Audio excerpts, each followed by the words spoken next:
નમસ્કાર. આજે આપણે એક રાજાની કહાની સાંભળવાના છીએ. ચાલો મિત્રો, કહાની સાંભળીએ. મિત્રો, મારો વિડીયો ગમે તો લાઈક કરો, સब्सक्राइब करो और शेयर करजो. समय के साथ साथ राजा कृष्णदेव राय की माता बहुत वृद्ध हो गई थी। एक बार वह बहुत बीमार पड़ गई। उन्हें लगा कि अब वे शीघ्र ही मर जाएंगी। उन्हें आम से बहुत था, इसलिए जीवन के अंतिम दिनों में वे आम दान करना चाहती थी। सो उन्होंने राजा से ब्राह्मणों को आमों को दान करने की इच्छा प्रकट की। वह समझती थी कि इस प्रकार दान करने से उन्हें स्वर्ग की प्राप्ति होगी। सो कुछ दिनों बाद राजा की माता अपनी अंतिम इच्छा की पूर्ति किए बिना ही मृत्यु को प्राप्त हो गईं। उनकी मृत्यु के बाद राजा ने सभी विद्वान ब्राह्मणों को बुलाया और अपनी मां की अंतिम अपूर्ण इच्छा के बारे में बताया। कुछ देर तक चुप रहने के पश्चात ब्राह्मण बोले, ये तो बहुत ही बुरा हुआ महाराज। अंतिम इच्छा के पूरा न होने की दशा में तो उन्हें मुक्ति ही नहीं मिल सकती। वे प्रेत योनि में भटकती रहेंगी। महाराज, आपको उनकी आत्मा की शांति का उपाय करना चाहिए। तब महाराज ने उनसे अपनी माता की अंतिम इच्छा की पूर्ति का उपाय पूछा। ब्राह्मण बोले, उनकी आत्मा की शांति के लिए आपको उनकी पुण्यतिथि पर सोने के आमों का दान करना पड़ेगा। अतः राजा ने मौ की पुण्यतिथि पर कुछ ब्राह्मणों को भोजन के लिए बुलाया और प्रत्येक को सोने से बने आम दान में दिए।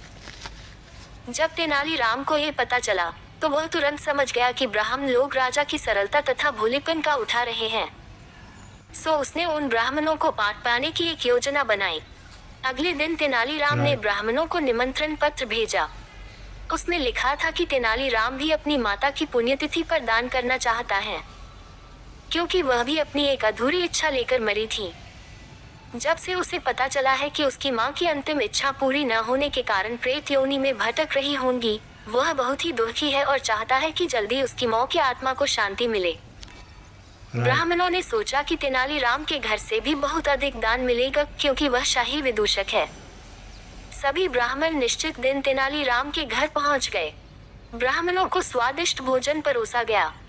भोजन करने के पश्चात सभी दान मिलने की प्रतीक्षा करने लगे। तभी उन्होंने देखा कि तेनालीराम लोहे के सलाखों को आग में गर्म कर रहा है। पूछने पर तेनालीराम बोला, मेरी माँ फोड़ों के दर्द से परेशान थी। मृत्यु के समय उन्हें बहुत तेज दर्द हो रहा था। इससे पहले कि मैं गर्म सलाखों से उनकी सिकाई करता, वह मर चुकी थी। अब उनकी आत्मा की शांति के लिए मुझे आपके साथ वैसा ही करना पड़ेगा जैसी कि उनकी अंतिम इच्छा थी। ये सुनकर ब्राह्मण बौखला गए। वे वहां से तुरंत चले जाना चाहते थे। वे गुस्से में तेनालीराम से बोले कि हमें गर्म सलाखों से दागने पर तुम्हारी मौ की आत्मा को शांति मिलेगी। नहीं महाशय, मैं झूठ नहीं बोल रहा। यदि सोने के आम दान में देने से महाराज की मौ की आत्मा को स्वर्ग में शांति मिल सकती है, तो मैं अपनी मौ की अंतिम इच्छा क्यों नहीं पूरी कर सकता।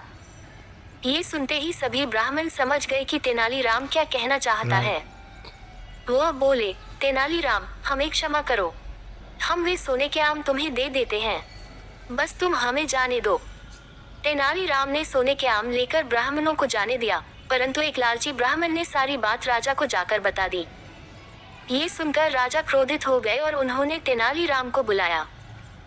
वे बोले, तेनालीराम, यदि तुम्हें सोने के आम चाहिए थे तो मुझसे मांग लेते। तुम इतने लालची कैसे हो गए कि तुमने ब्राह्मणों से सोने के आम ले लिए। महाराज, मैं लालची नहीं हूँ, अपितु मैं तो उनकी लालच की प्रवृत्ति को रोक रहा था। यदि वे आपकी मौ की पुण्यतिथि पर सोने के आम ग्रहण कर सकते हैं, तो मेरी मौ की पुण्यतिथि पर लोहे की गर्म सलाखें क्यों नहीं झेल सकते। राजा तेनालीराम की बातों का अर्थ समझ गए। उन्होंने ब्राह्मणों को बुलाया और उन्हें भविष्य में लालच त्यागने को कहा।